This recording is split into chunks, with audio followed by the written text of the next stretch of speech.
Bonjour, je suis Étienne Prévost et je dirige Didacto. Didacto est une entreprise qui existe depuis 25 ans et qui vend du jeu pédagogique et du matériel éducatif. Donc, nos clients sont d'abord et avant tout les écoles, les centres de loisirs, les ludothèques et aussi un petit peu les particuliers qui recherchent l'excellence pédagogique en quelque sorte pour leurs enfants. Voilà, tout simplement.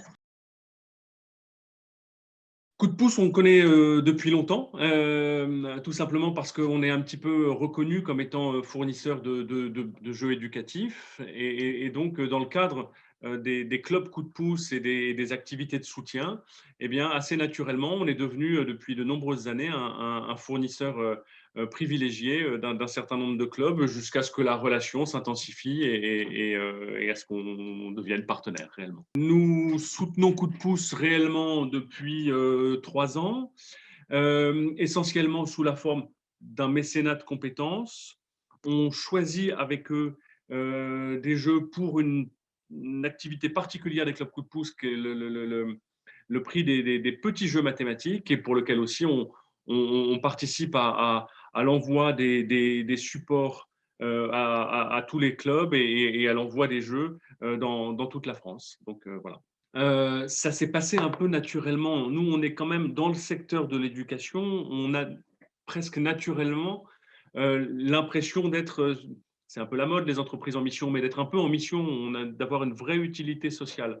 Donc, lorsque un partenaire qui lui aussi a une utilité sociale nous contacte et nous dit: est-ce que vous avez envie de travailler comme ça? Est-ce que vous avez envie d'aller plus loin avec nous? Ça nous paraît tout à fait logique. Et alors, après, il faut que ça colle avec ce qu'on veut faire, ce qu'on fait au quotidien, mais ça nous paraît aller dans le sens et une continuation naturelle de notre activité de tous les jours.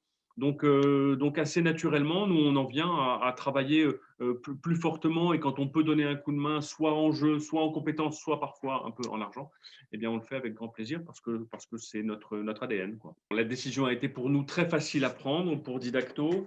Encore une fois, parce que ça nous paraît faire partie de notre ADN et de notre engagement au quotidien. Le club coup de pouce, c'est d'autant plus facile qu'on travaillait déjà avec eux auparavant.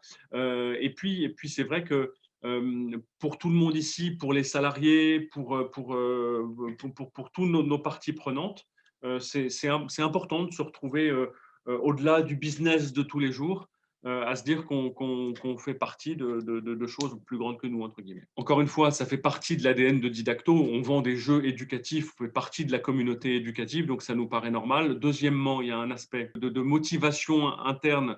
Quand on communique, les gens sont contents, ont l'impression voilà, d'être encore plus utiles qu'ils ne le sont réellement.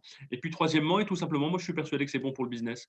Donc qu'au final, on s'y retrouve. Alors, il ne faut pas faire n'importe quoi et tout, voilà. Mais enfin, néanmoins, des partenariats et des mécénats bien menés, au final, je pense que l'entreprise s'y retrouve plutôt que de se retrouver repliée sur elle-même. À la fois, c'est un partenariat et un mécénat qui alimente notre business de tous les jours, et à la fois, en effet, les différentes actions qu'on peut entreprendre comme ça au cours de l'année. Les collaborateurs ici savent qu'ils sont là pour un peu plus que les petites actions et les petites tâches du quotidien, quoi. Il y a quelque chose derrière le business, les coups de fil, les mails, etc. Et c'est bien d'ailleurs de leur rappeler aussi de temps en temps. On travaille beaucoup par appel d'offres, on travaille beaucoup avec les collectivités, et les collectivités, entre autres, donc dans le cadre d'appel d'offres, sont de plus en plus sensibles à la responsabilité sociétale de leurs partenaires en entreprise, demandent de plus en plus, exigent presque qu'on ait une attitude responsable en termes écologiques et sociétales. Et le fait d'avoir la possibilité de mettre ce type de partenariat en avant, pour nous, c'est aussi un plus dans le cadre simplement d'appel d'offres. C'est le genre de chose qui peut nous rapporter des points. Donc oui, voilà, nous, clairement, on travaillait très bien avec les gens de Coup de pouce. Et lorsque l'occasion s'est trouvée d'intensifier notre collaboration sous la forme de mécénat, ça nous a paru tout naturel. C'est aussi une collaboration d'opportunités dans la bonne entente, quoi, en quelque sorte, dans une continuation normale de nos relations. On travaille avec l'association Rejouer, qui à Vitry-sur-Seine est pratiquement la plus grosse entreprise de recyclage et de jeux et de jouets dans le cadre d'un circuit de récupération et de remise sur le marché, parce qu'évidemment, les jeux, c'est quelque chose qui est qui représentent une somme de déchets absolument phénoménale. Donc, on travaille avec eux au quotidien. Et également, on est engagé dans un mécénat plus financier avec l'association qui s'appelle Bergerie de Faucon, qui est l'association du père Guy Gilbert et qui travaille à l'insertion de jeunes en difficulté, adolescentes en difficulté, mais voyez, on est toujours dans un cadre éducatif. En fait. Sur un plan professionnel, moi, comme je vous l'ai dit, je suis persuadé que c'est une démarche qui est positive pour l'entreprise, d'aller voir un petit peu au-delà des comptes, au-delà des projets marketing quotidiens, au-delà des produits, de lever un peu la tête du guidon et de regarder un peu autour, d'avoir le sentiment qu'on est dans un écosystème, dans un environnement où on peut être plus qu'un fournisseur ou un acheteur, ou voilà, être plus que ça.